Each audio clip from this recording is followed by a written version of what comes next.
السلام عليكم ورحمة الله وبركاته. النهاردة إن شاء الله هنعمل صينية فراخ مشوية في مطبخ أم منة. صينية فراخ مشوية في الفرن دايبة مع البطاطس وتتبيلة رهيبة، طعمها يجنن، والميزة إنها في صينية واحدة كمان. إحنا يا حبايبي بقى هنجيب الفراخ مغسولة ونضيفة، والفراخ عشان تضمنها إنها مغسولة ونضيفة ومفيهاش أي زفارة. اوعي تغسليها بخل، تتغسل بليمون، والاخر تدعكها بحبة طحينة وتشطفيها. الطحينة ممتازة بتقضي على الزفارة نهائي خالص. الفراخ معانا اهي مغسولة وزي الفل اهي. هنسمي بقى بسم الله وهنشوح الفراخ.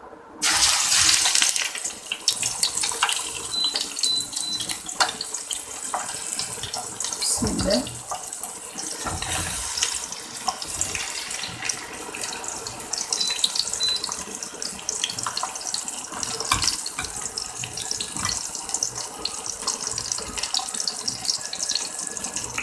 الفراخ دي متبلة بملح وفلفل ومنقوعة فترة وشطفها ومتبلاها بملح وفلفل.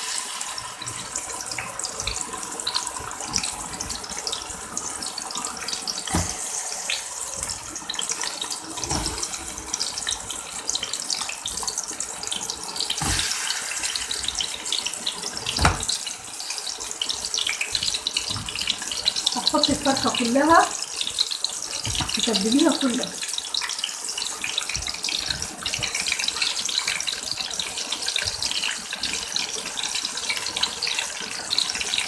تبلنا الفرخة دي بالملح والفلفل وحطيت في الطاسة الزيت، ومع الزيت حطيت الفراخ. اول الفراخ ما تسخن كده والطاسه تسخن معاكي هتحطي معاها ورقتين لوري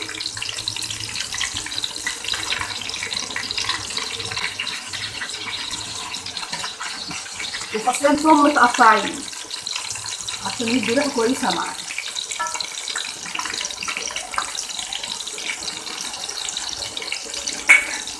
يا حبايبي كده بقى عمال ما ندي الفرخه تشويحه كده ونقلبها الناحيه التانيه. هنعمل التتبيله بتاعه الفراخ. التتبيله بتاعه الفراخ دي بقى عباره عن ايه؟ ربع كوبايه زيت. ربع كوبايه زيت معانا اهي. هنفضي فيها معلقتين عسل،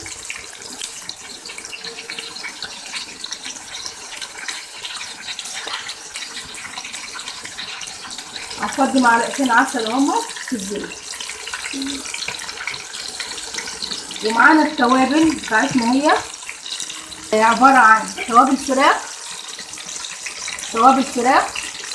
بابريكا، كركم، وكترت كركم، فلفل اسود، ملح، حبة روزماري، حبتين حبهان نفتحهم كده وناخد الحب بتاعهم.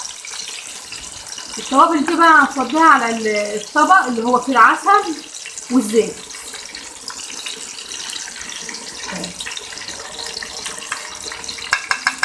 فضينا التوابل دي كلها اهي. هنقلبها بقى كويس. دي تتبيله جميله هتديكي الفراخ لون رهيب للفراخ.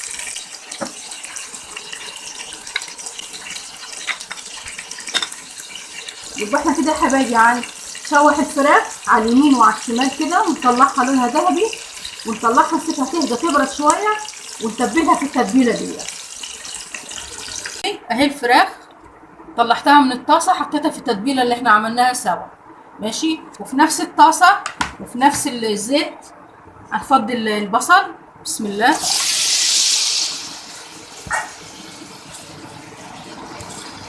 فضينا البصل اهو، هيتشوح بقى معانا البصل.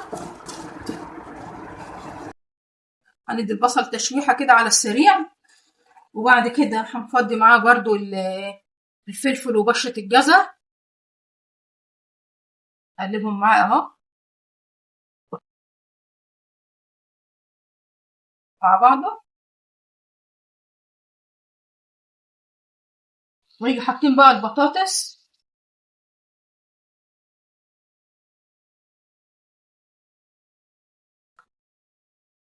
قلب كلها تتشوح كده كلها مع بعضها.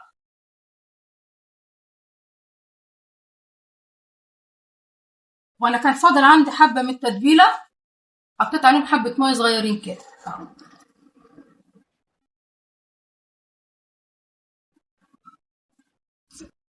هنشوح بقى الخضار كله مع بعضه كده.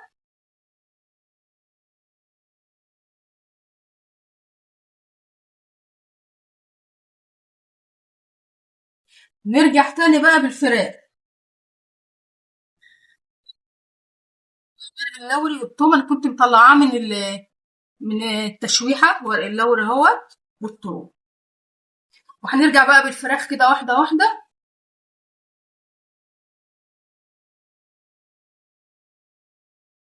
بلونها الجميل ده.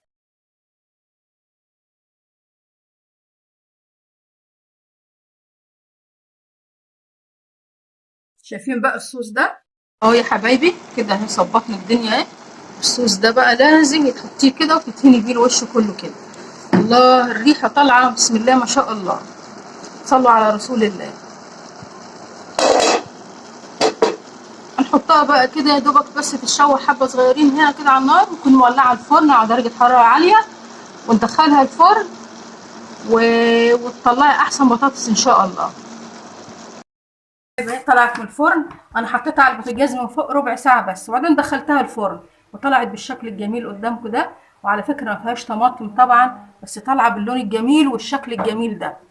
هنقدمها بقى. جربوها إن شاء الله، إن شاء الله هتعجبكم وبألف هنا وشفا. حاجة جميلة كده ومش بسيطة ومش مكلفة، وفي صينية واحدة زي ما قلنا. بسم الله. زي الزبدة معاكي بصي، زي الزبدة، والصوص بتاعها جميل جميل خالص.